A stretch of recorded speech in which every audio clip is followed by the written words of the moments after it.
How to create TikTok photo carousel post. Hey everyone, welcome back to the channel. If you are new here, don't forget to hit the subscribe button and turn on the notification bell to not miss any updates.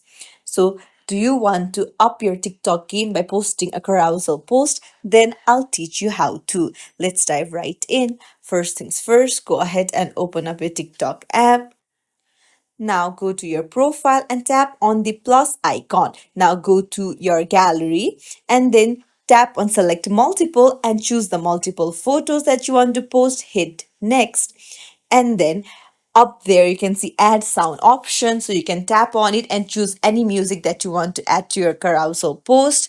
And then you can hit next and put any catchy title, put a caption, hashtags, and hit post.